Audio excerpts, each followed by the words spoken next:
Alright folks, welcome to our first edition of Wednesday Rewind. So we threw out the idea out there a few videos ago on, we have so many videos now and we've gained so many viewers since those early videos, and they're not very easy to find, those early videos, especially I think some of the viewers, the new viewers, have no idea how we got to where we are in this building.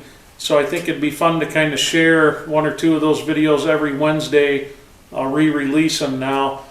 You're going to notice the editing is terrible in my mind. Of course, when you're doing the videos, you always try to improve.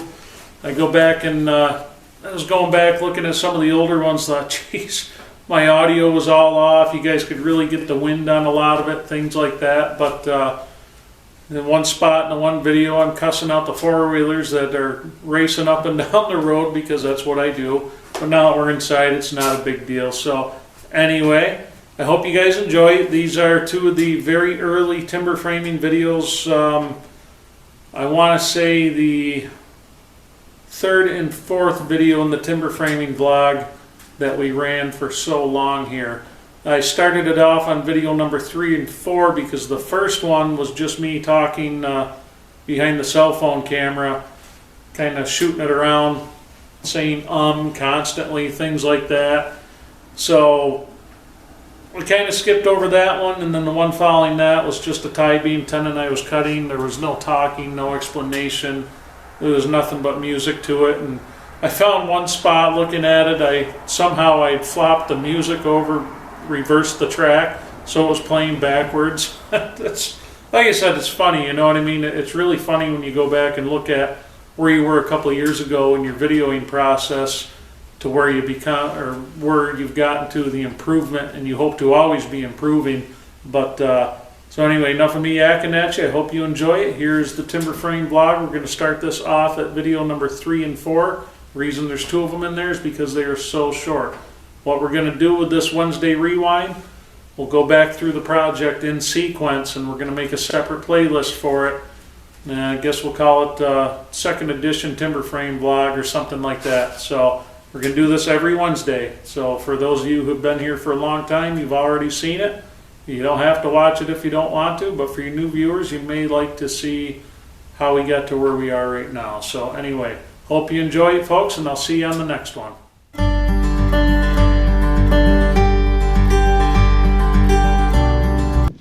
Alright, today we're working on cutting some joist pockets. Sorry about the crappy lighting, all that good stuff. It is dark out, it is winter time. So, but anyhow, I've got it laid out. You probably can't see the lines. So what I'm going to do, I'm going to start by just cutting these 2 lines out right here. And then we're going to make a bunch of kerf cuts, make it a lot easier to get this material out of here. The challenge on this one, and I always seem to find them because somebody dislikes me, I think, big knot right here in the middle. And of course it's not back here where you're going to get a lot of kerfs into it. It's way the hell up here. So I'm going to cut a lot of kerfs in this. It just makes material removal a lot easier. So we'll get on that, and then I'll show you guys how I'm doing these. These are probably the easiest joints in the whole project to do. They're not bad. They're not bad. They go pretty quickly.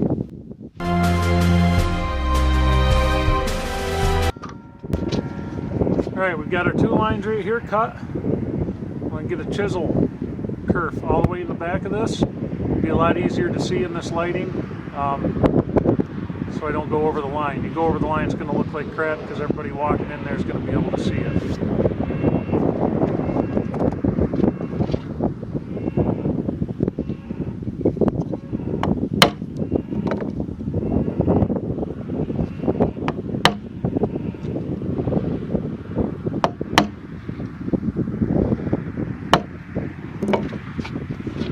Notice I'm holding the chisel, the bevel pointed that way. The reason I'm doing that is because if I turn this over, the chisel's going to want to naturally dive in opposite of where I want it to. It's going to make the bottom of this joist pocket out of square. I want these as square as they can be because that's 2 inches of depth, but that's your bearing surface for all the way to your second floor, your floor joist. So I get this curved out and we'll knock it out of here.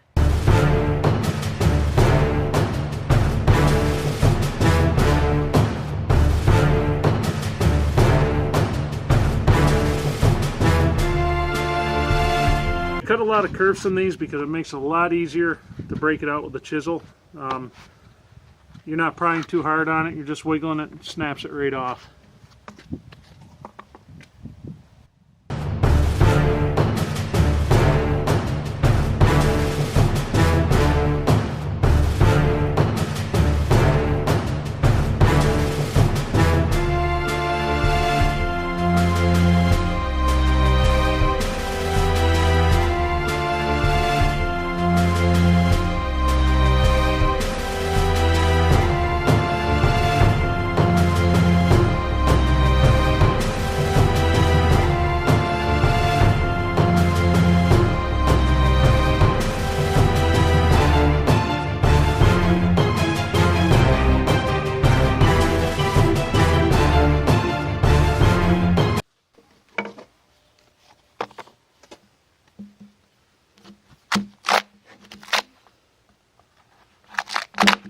No, Emma, I really got to learn how to stop saying What are you building over there? A log cabin. Oh yeah? Yep. And I'm done with it right now. Need some more stuff? Yeah. Yay! I'm nearly done with it. Nearly done with it, huh? Yeah, I'm nearly done. I've got a couple more like joints to do on it. Yeah. Like I need it taller is what I need. Taller? Yeah. Let me see. All the joist notches for this side of this tie beam cut. There's about an hour's worth of work here. Like I said, they're about the easiest joints on the whole project to do. So there they are. The next video up is going to be the mortise and the housing for the wall post going into the bottom of this beam. So I'll catch you then.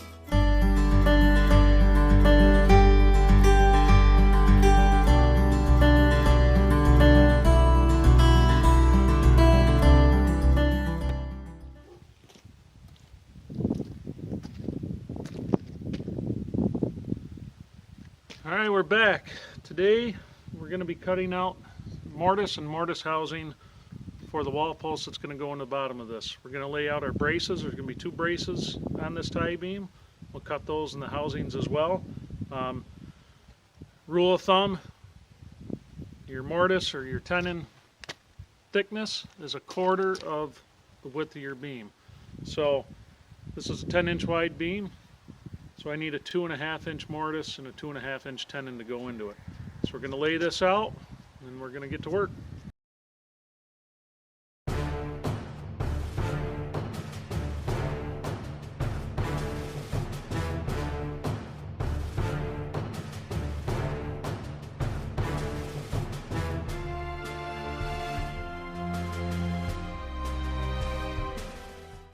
All right, so we got it laid out. The mortise is laid out. The housing's laid out.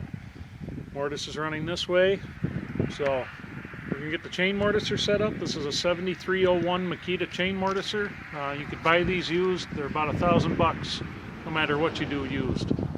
I love this thing. This has saved me so much time, so much work and energy. I just love this thing. So we're gonna get going on that. I'll get it set up and we'll show you how this thing's used.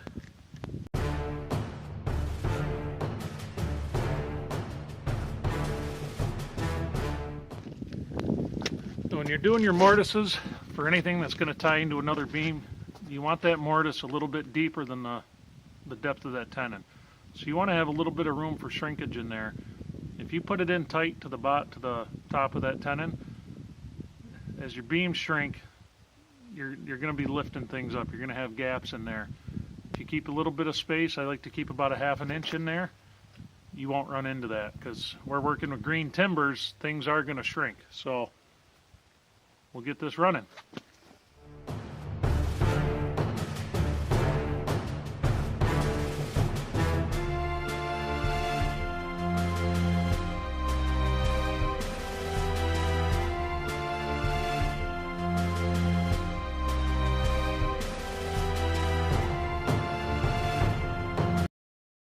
Hey, if you oil your chain, don't forget to put the damn guard back on.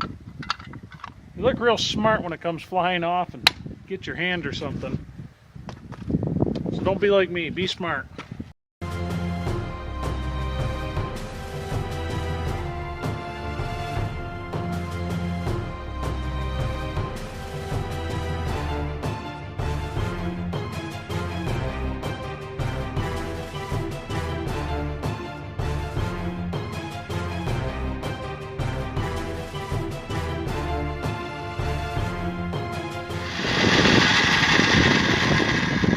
So you notice I keep tilting that head after I make my second cut. You're gonna get, because the bottom of that's round, you're gonna get a little tip in there, a little wave. So when I do that, I'm actually able to get rid of that. Makes cleaning it out in the end a lot easier.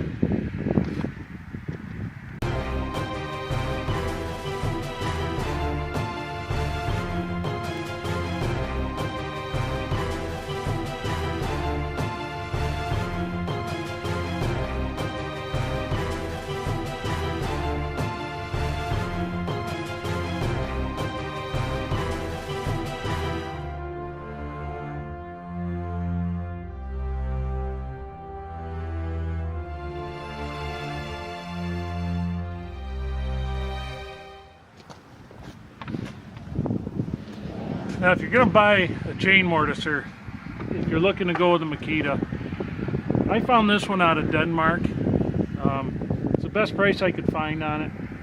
I thought it was a 7401 with the wide clamp on it that goes up to 12 inches. It was not. It only does like a 6-inch beam. So I had to do some modification to this. I had to buy the clamping kit, part of it for the 7401L chain mortiser. So what ended up happening is this part right here, the rod for the 7401 is a lot bigger than this. So I was only able to use the longer clamping bar that you see that this lever works on. So it's kind of a pain in the ass. If you could see me fiddling with it a little bit in the video. If any of you guys have one of these, they work really well, but what you really want to watch, this guy right here, you want to make sure this thing is free to move if you have to do this modification to it, because otherwise what happens, it jams up, you can't tighten it down, you end up wearing out some of your linkage parts. Again, ask me how I know, because I did it. So just a little piece of advice, if you're looking to buy one of these, I definitely try to get the 7401L. It's going to make your life a little bit easier. I mean, this thing is great. I wouldn't trade it for anything for what I'm doing here. If I had to cut all these by hand, I mean, I wouldn't have what I have standing right now. So we'll go from there. And I guess somebody decided to ride the freaking four-wheelers today, so you can hear some of them in the video too. So now we're gonna hit the housing.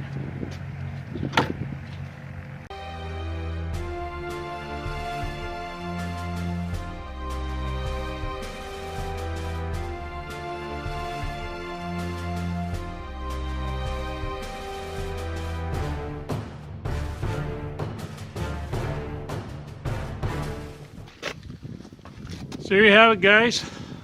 You got a mortise for a wall post and the housing for the wall post. So next time out, we'll be laying out the rafter, or excuse me, the brace pockets and mortises for the braces, and I'll show you how we do that. I'll catch you guys later.